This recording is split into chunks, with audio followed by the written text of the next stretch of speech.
snakes in my bushes hanging down from the trees. Oh, hey there, little guy. Apologies to those of you who are a tiny little bit queasy, but for all the rest of you that are just curious, get to your televisions. Nikki and Tim in from the Edmonton Reptile and Amphibian Society. Welcome back to both of you. Thank you. Hey, Tim, let's cut right to the chase. You got your hands full right now. Who are these guys? This is Wayne. He's a hog island. Yeah, Wayne. I love it. He's a hog island boa. They're generally found in Central America.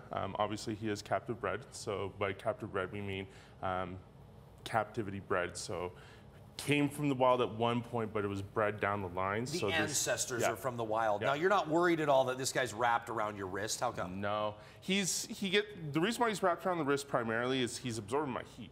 Ah. So I'm letting him do that. Obviously, if there becomes a problem, obviously I have the control available to that. But now, is this guy going to grow to be like 17 feet long, 400 pounds? No, he's pretty much fully grown now at this point. Okay, what about this one? Beautiful color. This is Sheldon. He's a Sinaloa milk snake. As some people may know of the coral snake, this is actually the mimic.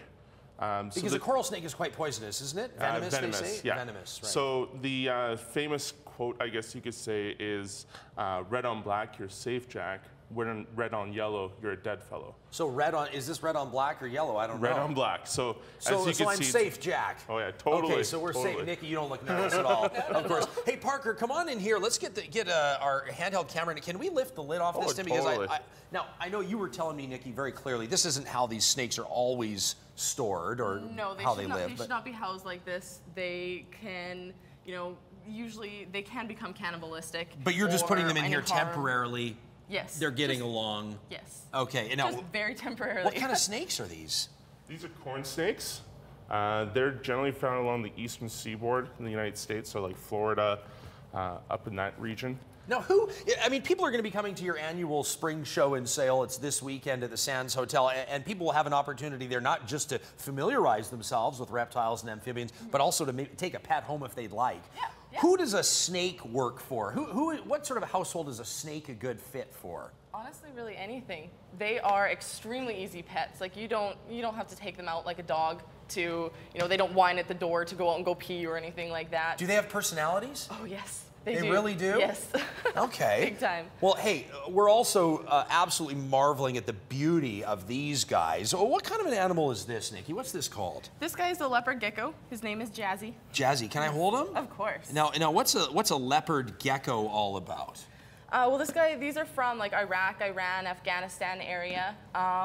They're actually one of the very few lizards that have eyelids that can blink. Really? And they store all of their nutrients and fat and everything like that in their tails. I was wondering because the tail's huge. Yes. So okay. He's an extremely healthy boy. Okay, well let's put this guy down here because I want to pick up this. Was this the crested gecko you said? Yes. Can I lift this lid? Yeah. Now this guy loves to jump.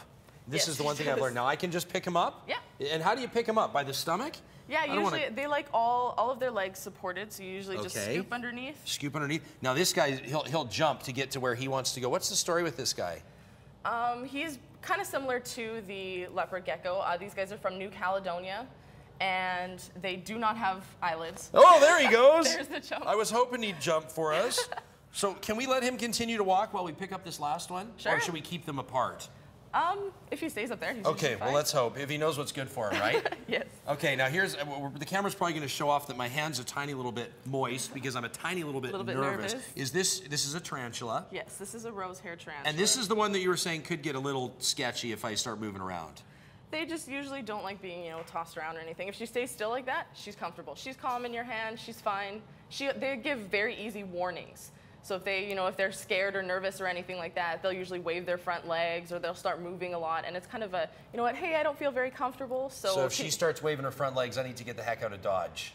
Basically, just put her down. All right. So at the convergence of Fort Road and the Yellowhead, you'll find the Sands Hotel, and that's where the Edmonton Reptile and Amphibian Society are hosting their annual spring show and sale this weekend. All the details on our website at breakfasttelevision.ca. Nikki and Tim, every single time you guys are in here, we learn something and we make a few new friends. Thanks for being with us. Thank you, too. There you have it, another weekend option. We'll be back with more BT right after this quick break. Look at this guy. Love it.